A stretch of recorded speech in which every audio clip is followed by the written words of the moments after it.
I'm here at the Erie Basin Marina, a popular destination on Buffalo's waterfront, built by the city in 1974.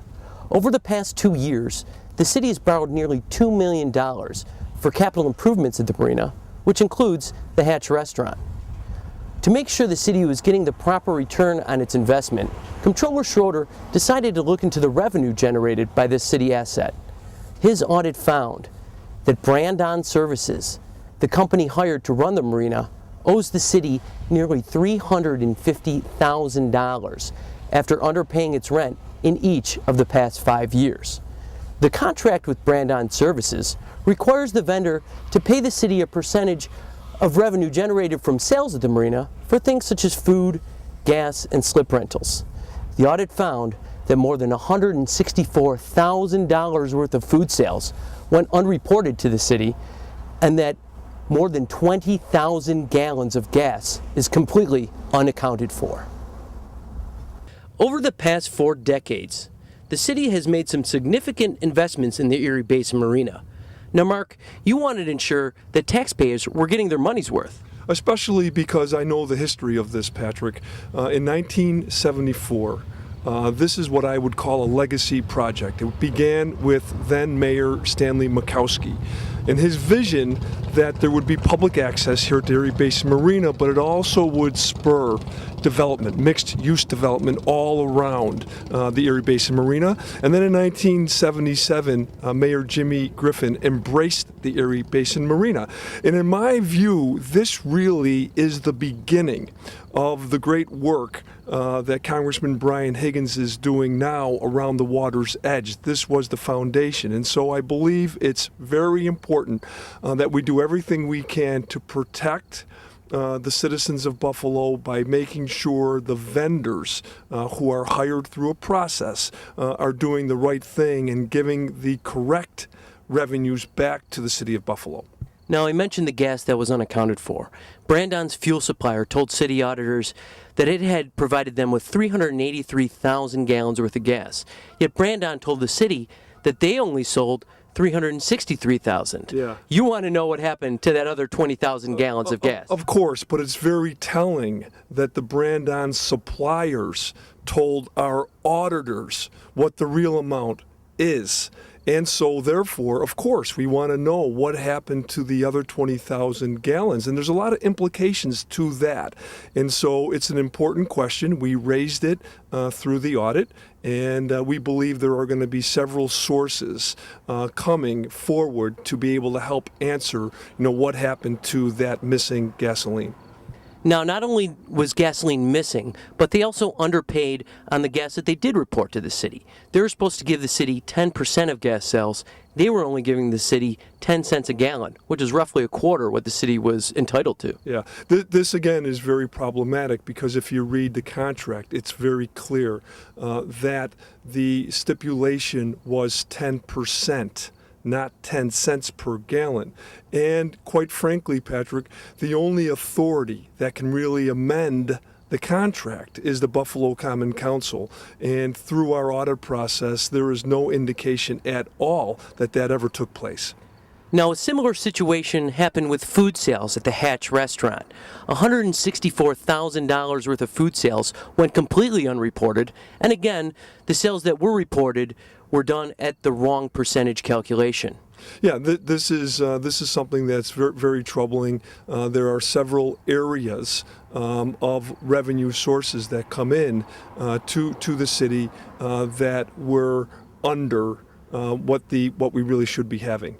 Now, the city is owed nearly $350,000 as a result of this audit. What measures will you be taking to make sure the city gets what's owed to them?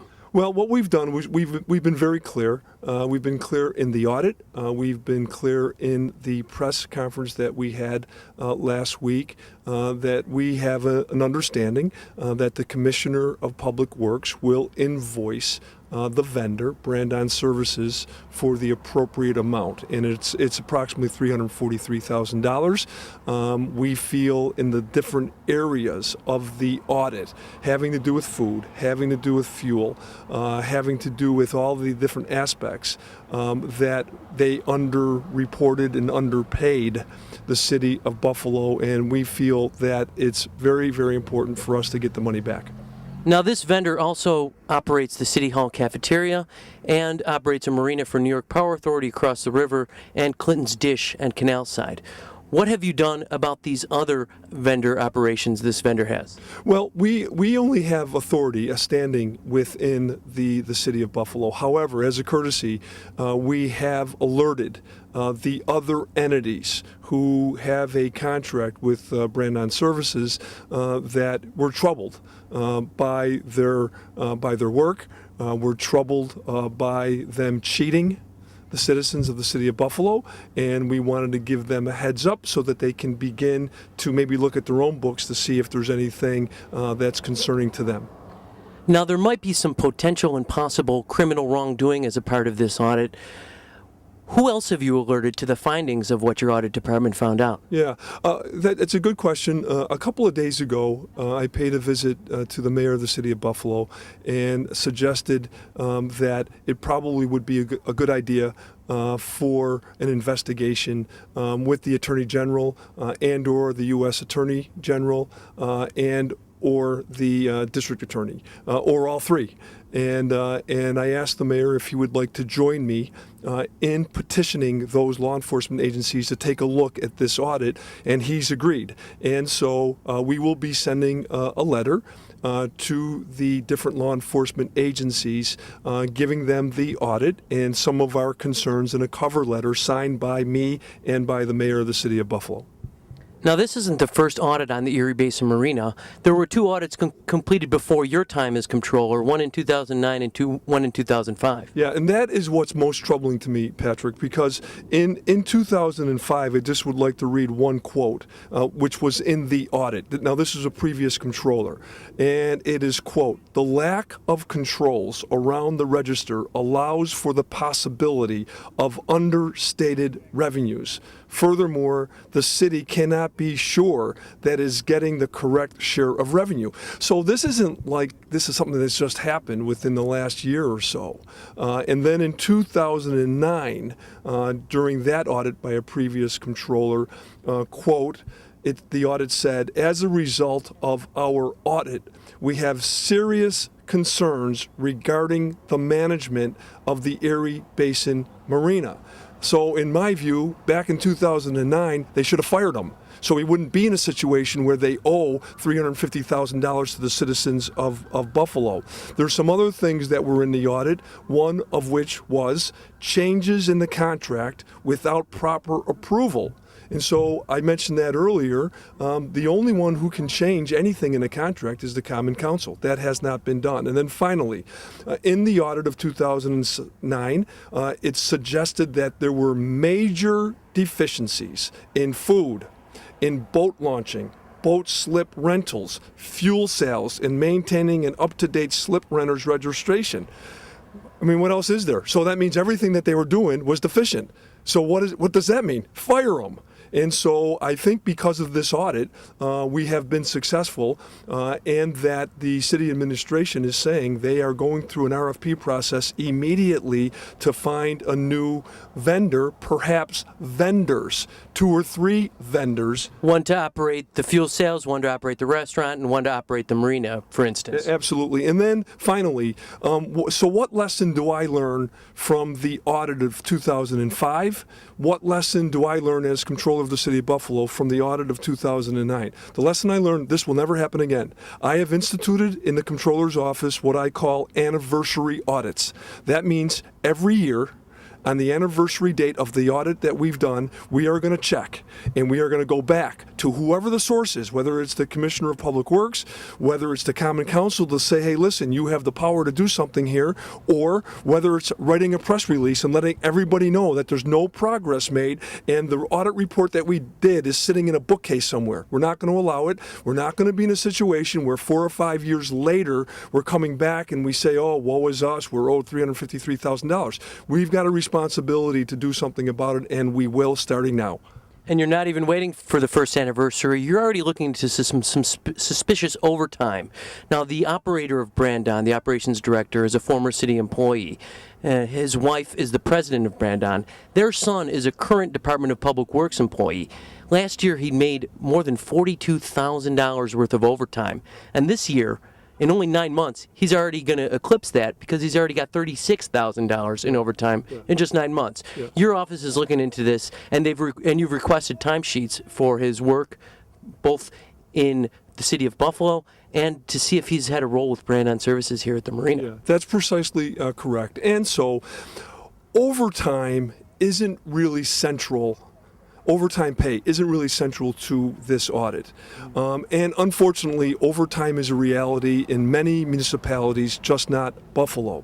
But what is concerning to me is that if an employee is making so much overtime, working a job in the city, but also allegedly is an employee of the vendor, through the relationship of his parents, that is troubling to me because there's only so much time in the day.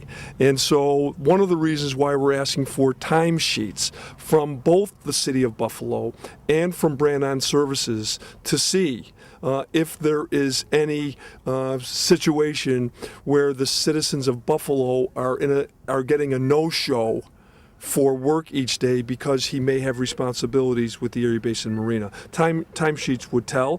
I suspect, Patrick, that Brandon Services is going to take the letter that we wrote, probably crumble it up a little bit, either throw it in a garbage can or give it to their attorney. That is the reason why we have decided to get involved law enforcement agencies so that they can kind of look at everything and they can make their own decisions, and then I can assure them and assure the public that myself as Comptroller of the City of Buffalo, and the Mayor has assured me as well, that we will do everything we can to give the information to the law enforcement agencies as they ask for it.